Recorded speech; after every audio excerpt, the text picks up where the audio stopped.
Hello guys, welcome to English tutorials. আশা করি তোমরা সবাই ভালো রয়েছো। এনিওয়েজ, আজকে আমাদের ক্লাসের টপিক হলো নাউন ক্লজ। এবং শুধু নাউন ক্লজ নয়, নাউন ক্লজ দিয়ে আমরা কীরকমভাবে দুটি বাক্যকে জয়েন করতে পারি এবং তাও অত্যন্ত সহজে কিছু শর্টকাট, কিছু ট্রিক্স বা বলতে পারো কিছু ফাঁকিবাজি নিয়ম অ্যাপ্লাই করে সেটা আমরা শিখে নেব। তো ক্লাসটা খুব ইম্পর্টেন্ট হতে চলেছে, কারণ নাউন ক্লজ কিন্তু একটু কমপ্লিকেটেড, মানে অ্যাডজেক্টিভ ক্লজ বা রিলেটিভ ক্লজ বা অ্যাডভার্বিয়াল ক্লজের তুলনায়। তাই আমি চাইবো যে তোমরা সবাই প্রথম থেকে শেষ পর্যন্ত ক্লাসটা একটু মন দিয়ে দেখবে এবং আমার দেখানো প্রসেসগুলো যদি তোমরা একটু অ্যাপ্লাই করতে পারো তাহলে তোমরা নিজেরাই বুঝতে পারবে যে কত সহজে যে কোনো বাক্যকে বা যে কোনো দুটি বাক্যকে রাদার তোমরা নাউন ক্লজে ইজিলি যোগ করতে পারবে বা জয়েন করতে পারবে। তাহলে চলো আমরা আমাদের ক্লাসটা শুরু করি। আর মনে হয় যদি ভিডিওটি দেখতে দেখতে যদি যে ভিডিওটি তোমাদের ভালো লাগছে বা ভিডিওটি তোমাদের কাজে লাগতে পারে তাহলে একটু লাইক করে দিও, শেয়ার করে দিও। আর ইংলিশ টিউটোরিয়ালস চ্যানেলটিকে সাপোর্ট করতে চাইলে বা হেল্প করতে চাইলে একটু সাবস্ক্রাইব করে দিও। তাহলে চলো আজকে আমাদের ক্লাসের টপিকটা শুরু করি। তাহলে প্রথমেই দেখে নেওয়া যাক যে নাউন ক্লজ বা নমিনাল ক্লজ কাকে বলে।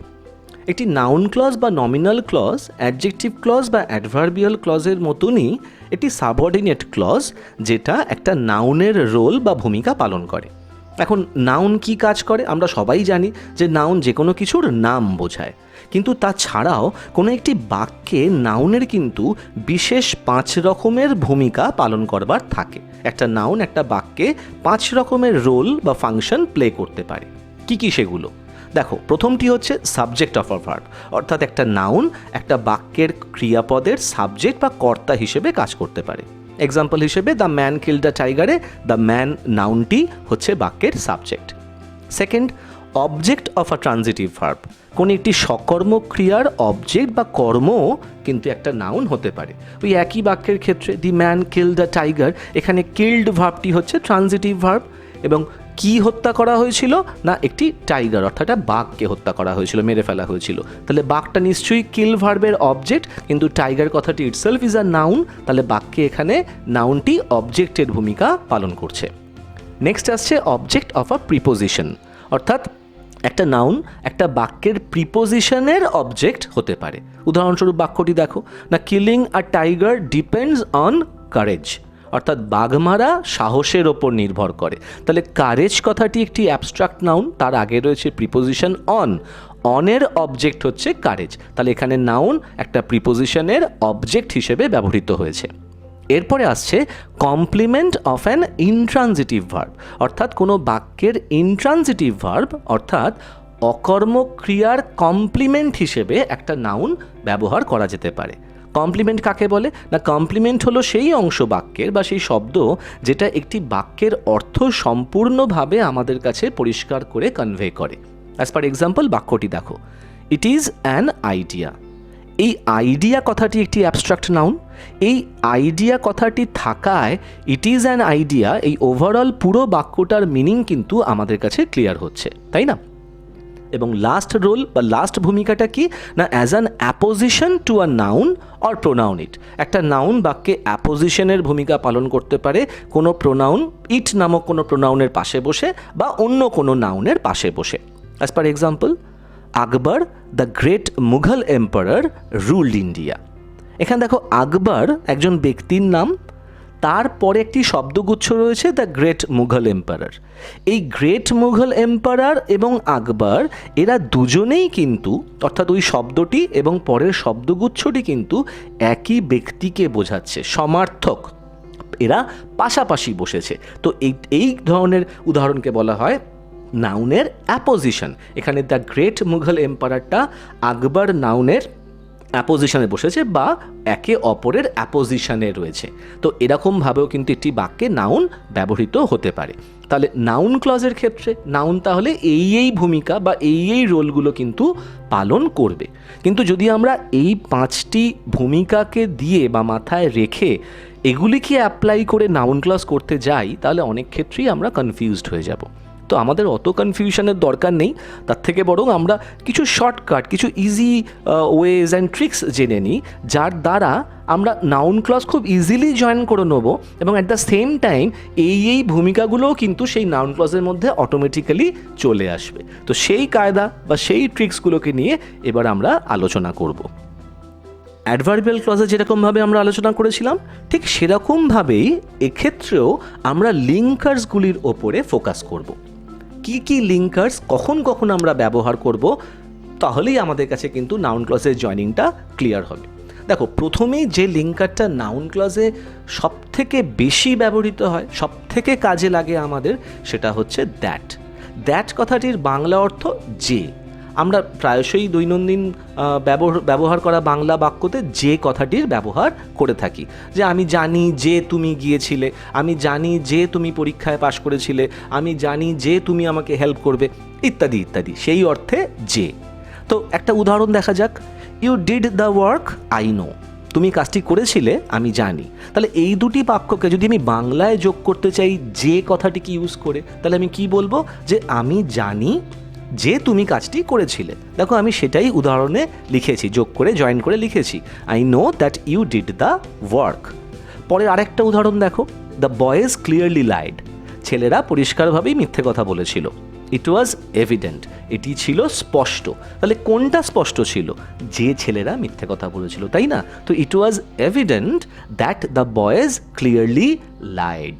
বোঝা গেল? তাহলে এক্ষেত্রে তোমাদেরকে আমি যেটা ফাঁকিবাজি বা শর্টকাট প্রসেসের কথা বললাম, সেটা হচ্ছে এইটাই, যে যখনই তোমাদেরকে দুটি বাক্যকে দেওয়া হবে নাউন ক্লজে জয়েন করবার জন্য, তোমরা চেষ্টা করবে যে দুটি বাক্যের বাংলা মানেটা আগে একবার বুঝে নেবার, এবং তারপর দেখা যে সেখানে দ্যাট বা যে কথাটিকে ইনপুট করা যাচ্ছে কিনা। যদি করা যায় তাহলে উইদাউট এনি ডাউট তোমরা সেখানে দ্যাট লিঙ্কারটিকে ব্যবহার করবে। ওকে, তাহলে এই দ্যাটের কিন্তু আরও কিছু ব্যবহার রয়েছে, সেটা একটু দেখে নেওয়া যাক। দেখো, যখন তোমাকে দুটো বাক্য দেবে জয়েন করবার জন্য, এবং সেই দুটি বাক্যের মধ্যে যদি believe, fact, rumour, news, truth, true, lie ইত্যাদি শব্দ থাকে, তাহলে তোমরা শিওর থাকো যে সেখানে তোমাদেরকে দ্যাট লিঙ্কারই ব্যবহার করতে হবে। এটাও কিন্তু একটা ছোট্ট ট্রিক। কিছু এক্সাম্পল দেখে নেওয়া যাক। You will succeed, I believe it. দেখো, এই দুটি বাক্য জয়েন করতে দেওয়া রয়েছে, এখানে রয়েছে বিলিভ, বিশ্বাস করা। তাহলে এই যে বিলিভ পেলে, তার মানেই তুমি কি বুঝলে, না তোমাকে এখানে লিঙ্কার হিসেবে কি ইউজ করতে হবে, না দ্যাট। লিঙ্কারটিকে ইউজ করে কি জয়নিং হলো তাহলে, না I believe that you will succeed, আমি বিশ্বাস করি যে তুমি সফল হবে। Okay, next, he is dead, it is true, তিনি মৃত, এটি সত্যি। তাহলে উত্তর কি হবে, এটা সত্যি যে তিনি হন মৃত, it is true that he is dead. Okay, next এক্সাম্পলটা, there will be an election tomorrow in the club, it is a rumour. অর্থাৎ বাক্যটির মানে কি, না আগামীকাল ক্লাবে একটি ইলেকশন হবে, ইট ইজ আ রিউমার। রিউমার মানে হচ্ছে গুজব। তাহলে এখানেও আমি রিউমার কথাটি পেয়েছি। তাহলে রিউমার থাকা মানেই বা বিলিভ বা নিউজ, ফ্যাক্ট ইত্যাদি শব্দ থাকা মানেই দ্যাট লিঙ্কার ইউজ করব, তাই করে দেওয়া হয়েছে। It is a rumour that there will be an election tomorrow in the club. তাহলে দ্যাট লিঙ্কারটি নিয়ে আমাদের আলোচনা এখানে শেষ হলো। দ্যাট লিঙ্কারটা কিন্তু অলওয়েজ মনে রাখবে ভীষণভাবে নাউন ক্লজে ব্যবহৃত হয়, কিন্তু দ্যাট ছাড়াও আরও কিছু লিঙ্কার্স আমাদের নাউন ক্লজে যোগ করবার জন্য লাগে, সেগুলো এবার এক এক করে আমরা দেখে নিই। দেখো, প্রথম লিঙ্কারটি দ্যাটের পরে আমরা আলোচনা করব হাউ নিয়ে। হাউ মানে কিভাবে। নিয়ম কি, না যদি জয়েনিং করতে দেওয়া হয়েছে এমন দুটি বাক্যের মধ্যে প্রসেস, ওয়ে, মেথড বা এমন কোনো শব্দ থাকে যার বাংলা মানে হচ্ছে কোনো কিছু কাজ করবার উপায়, পদ্ধতি, পন্থা, সেক্ষেত্রে ওই শব্দগুলির বদলে হাউ আনতে হবে। This is very important. যদি প্রসেস কথাটা থাকে তুমি জানলে হাউ আনবে, বা ওয়ে থাকলেও হাউ আনবে, বা মেথড থাকলেও হাউ আনবে, কিন্তু ওই শব্দগুলির বদলে হাউ লিঙ্কারটিকে তোমাকে ব্যবহার করতে হবে। অর্থাৎ ওই শব্দগুলিকে কিন্তু আর রাখা যাবে না। অনেক সময় আবার কি দুটি বাক্যের মধ্যে হাউ শব্দটা দেওয়াই থাকে, তাহলে তোমাদের তো আরও কিছু ভাববারই দরকার নেই, তুমি হাউ লিঙ্কার দিয়েই দুটি বাক্যকে জয়েন করবে। As per example, the girl did the sum, মেয়েটি অঙ্কটি করতে পেরেছিল। I don't know the process, আমি জানি না উপায়টি বা প্রসেসটি বা পদ্ধতিটি।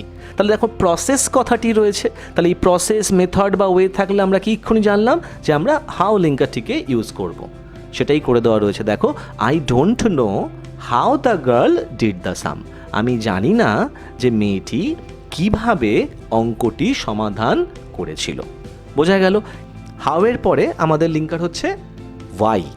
ওয়াই মানে কেন। কখন করব না, জয়নিং করতে দেওয়া হয়েছে বাক্য দুটির মধ্যে যদি রিজন কথাটি থাকে বা সরাসরি হোয়াই শব্দটির উল্লেখ থাকে। As per example, the boy was crying, I don't know the reason, অর্থাৎ ছেলেটি কাঁদছিল, আমি কারণটা জানি না। তাহলে এই যে তুমি এখানে রিজন কথাটি পেলে, রিজন থাকলেই আমরা হোয়াই ব্যবহার করব। কিন্তু আবার বলছি মাইন্ড ইট, রিজনটাকে রিপ্লেস করবে হোয়াই লিঙ্কারটা, রিজনের পরিবর্তে এসে বসবে। উত্তরটা কি হলো না, I don't know why the boy was crying, আমি জানি না যে ছেলেটি কেন কাঁদছিল। আরেকটা example, the teacher retired suddenly, nobody nose why. দেখো এখানে হোয়াই কথাটি সরাসরি দেওয়াই রয়েছে বাক্যে, তাহলে আর আমাদের লিঙ্কার নিয়ে দুশ্চিন্তা করবার কিছু নেই। আমরা বুঝতেই পেরেছি এখানে আমাদেরকে হোয়াই লিঙ্কারটিকেই ব্যবহার করতে হবে, শুধু বাক্যটিকে একটু সাজিয়ে নিতে হবে। কীরকমভাবে সাজালাম না, nobody nose why the teacher retired suddenly, অর্থাৎ কেউ জানে না যে কেন শিক্ষক মহাশয় হঠাৎ করে রিটায়ার করেছিলেন। তাহলে এখানেই আমাদের হোয়াই কমপ্লিট হয়ে গেল, আশা করি তোমরা বুঝতে পেরেছো। এবার আমরা চলে যাব নেক্সট লিঙ্কার, সেটা হচ্ছে হোয়ার বা হোয়ার এভার। হোয়ার বা হোয়ার এভার থেকেই বুঝতে পারছো, যদি জয়নিং করতে দেওয়ার মধ্যে কোনো স্থানবাচক কথা থাকে তাহলে আমরা হোয়ার বা হোয়ার এভার ইউজ করব। অ্যাজ পার এক্সাম্পল, প্লেস থাকতে পারে, সাম হোয়ার থাকতে পারে, এনি হোয়ার থাকতে পারে, অ্যাড্রেস কথাটি থাকতে পারে, বা সরাসরি হোয়ার কথাটিরও কিন্তু উল্লেখ বাক্যে থাকতেই পারে। As per example, my brother went to a certain place, I don't know the place, দুবার প্লেসের উল্লেখ রয়েছে, তাহলে প্লেস মানেই আমি হোয়ার ইউজ করব। তো I don't know where my brother went, অর্থাৎ আমি জানি না যে কোথায় আমার ভাই গিয়েছিল। নেক্সট এক্সাম্পলটা, he went to meet his friend, I can't remember where, সে তার বন্ধুর সঙ্গে দেখা করতে গেছিল, আই কান্ট রিমেম্বার হোয়ার, কিন্তু আমার মনে নেই কোথায়। দেখো এখানে হোয়ার সরাসরি দেওয়া রয়েছে, উত্তর কি হলো না, I can't remember where he went to meet his friend. Next উদাহরণটা, you are going somewhere, take me with you, তুমি একটা কোথাও যাচ্ছ, আমাকে তোমার সাথে নিয়ে চলো। এখানে সামহোয়ার রয়েছে, আমি আবার এখানে কি করলাম, তার জন্য লিঙ্কার এখানে হোয়ার এভার ইউজ করেছি আমি। Take me with you wherever you are going, আমাকে নিয়ে চলো তোমার সাথে, তুমি যেখানেই যাচ্ছ না কেন। এখানে হোয়ার এভারের জায়গায় আমি যদি হোয়ার লিঙ্কারটিও ব্যবহার করতাম, অর্থ একই থাকতো। তাহলে মোদ্দা কথা হলো, হোয়ার বা হোয়ার এভার আমরা স্থানবাচক শব্দকে রিপ্লেস করে লিঙ্কার হিসেবে ইউজ করব। এর পরের লিঙ্কার হোয়াট, হোয়াট এভার বা হুইচ এভার। এক্ষেত্রে এই লিঙ্কারগুলি কখন ব্যবহার হবে না, যদি বাক্যের মধ্যে সামথিং, এনিথিং, থিং, অবজেক্ট ইত্যাদি বস্তুবাচক কোনো শব্দ থাকে। As per example, give me anything, I will be happy with it, অর্থাৎ আমাকে যাই কিছু একটা দাও, I will be happy with it, আমি তার সাথেই খুশি থাকবো। তাহলে I will be happy with whatever you will give me, তাহলে আমি খুশি হব তুমি আমাকে যাই দাও না কেন তাতেই। তাহলে এখানে কিন্তু হোয়াট এভার কথাটিকে লিঙ্কার হিসেবে আমরা ইউজ করলাম কার বেসিসে না, জাস্ট বিকজ বাক্যে এনিথিং কথাটি ছিল বলে। নেক্সট উদাহরণটা, your teacher is saying something, listen to it, তোমার শিক্ষক মহাশয় বা শিক্ষিকা মহাশয়া কিছু বলছেন, লিসেন টু ইট, শোনো সেটি। তাহলে listen to what your teacher is saying, ওখানে ছিল সামথিং, সামথিং ওয়ার্ডটাকে আমরা রিপ্লেস করেছি লিঙ্কার হোয়াট দিয়ে, তারপর আমি বাকিটা রেখে দিয়েছি, মানে দাঁড়িয়ে গেল তুমি শোনো তোমার শিক্ষক মহাশয় বা শিক্ষিকা মহাশয় যা বলছেন সেটি। নেক্সট এক্সাম্পলটা, pick a movie to watch, I have no problem, অর্থাৎ যে কোনো একটা সিনেমা বাছো, আমার কোনো প্রবলেম নেই। তাহলে I have no problem whichever movie you pick to watch, অর্থাৎ তুমি যাই সিনেমা বাছো না কেন আমার কোনো কিছুতেই কোনোটাতেই সমস্যা নেই। এখানে দেখো সামথিং, এনিথিং, থিং, অবজেক্ট ইত্যাদি ওয়ার্ডগুলো ডাইরেক্টলি মেনশনড নেই, কিন্তু এখানে যে কথাটি হচ্ছে, যে মুভিটাকে বাছবার কথা হচ্ছে, সেটি কিন্তু একটি বস্তু। তো সেই জন্য আমরা এখানে হোয়াট এভার, হুইচ এভার মধ্যে যেটা এই বাক্যের অর্থ অনুযায়ী অ্যাপ্লিকেবল হয়েছে সেটিকেই লিঙ্কার হিসেবে ইউজ করেছি। হচ্ছে হু বা হুএভার, এই দুটি শব্দ লিঙ্কার হিসেবে আমরা কখন ব্যবহার করতে পারি না, যদি বাক্যে কোনো ব্যক্তিবাচক শব্দ থাকে। অ্যাজ পার এক্সাম্পল, কীরকম ব্যক্তিবাচক শব্দ, someone, anyone, somebody, anybody, person, individual ইত্যাদি ইত্যাদি। এই ধরনের শব্দ থাকলে আমরা তার বদলে হু বা হুএভার আমরা ইউজ করব। উদাহরণটা দেখে নাও, বুঝতে পারবে ব্যাপারটা। সামওয়ান ডিড দিস, কেউ একজন এটি করেছিল, হি অথবা শি যাই থাকুক না কেন বাক্যে উইল বি পানিশড, তাকে শাস্তি দেওয়া হবে।